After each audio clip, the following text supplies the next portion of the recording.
विधानसभेपूर्वी राज्य सरकारनं केलेल्या लोकप्रिय योजनांमुळे राज्याच्या तिजोरीवर मोठा भार पडतोय। राज्यापुढे जवळपास 2 लाख कोटी रुपयांची वित्तीय तूट असल्याचं चित्र आहे। त्यामुळे सरकारी खर्चात 30% कपातीचे निर्देश सुद्धा देण्यात आल्याची माहिती समोर आली आहे। त्याचबरोबर राज्य सरकार काटकसरीच्या योजना लागू करण्याच्या विचारात आहे। महसुली आणि भांडवली खर्चात 30% कपात करण्याचा सरकारचा विचार असून वाहनांच्या इंधन खर्चात आणि परदेशातील प्रवास यात्रेला सुद्धा कात्री लागण्याची शक्यता नाकारता येत नाहीये। लाडकी बहीण योजना, लाडका भाऊ योजना, शेतीला मोफत वीज यासारख्या घोषणांमुळे, यासारख्या आपण म्हणू शकतो लोकप्रिय घोषणांमुळे राज्यापुढे जवळपास 2 लाख कोटी रुपयांची वित्तीय तूट आता पाहायला मिळते।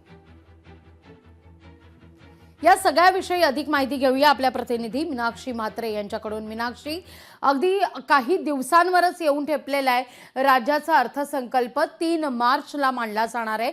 त्यापूर्वी मात्र येत असलेली ही बातमी चिंता वाढवणारी आहे। जवळपास 2 लाख कोटी रुपयांची वित्तीय तूट ही पाहायला मिळते। निश्चितच, कारण लघवी एकीकडे आपण पाहतोय की या निवडणुका तोंडावर असतानाच विधानसभा निवडणुकीपूर्वी लोकप्रिय घोषणांमुळे जी चालू आर्थिक वर्षातली मार्च अखेर महसूल आणि भांडवली खर्चामध्ये 30% कपात करण्याचा निर्णय राज्य सरकारने घेतला असला तरी सरकारी वाहनांच्या इंधनावरही खर्चात जे आहे ते 20% कपात करण्याची वेळ आता सरकारवरती आलेली आहे।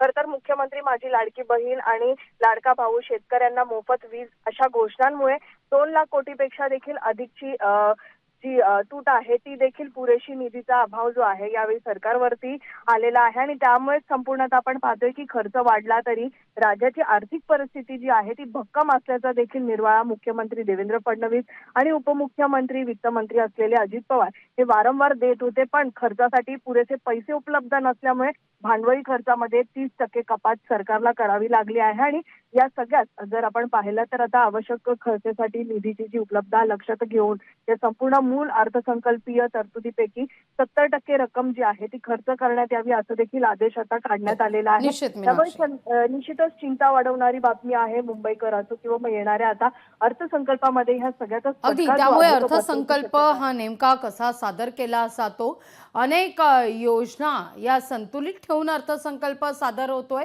की अनेक योजनांना कात्री लावून अर्थसंकल्प सादर केला जातोय हे पाहणं महत्त्वाचं असेल। मीनाक्षी, धन्यवाद तुम्ही दिलेल्या एकूणच या सविस्तर माहिती करता। लोकशाही मराठी ऐका, पहा, जागरूक रहा।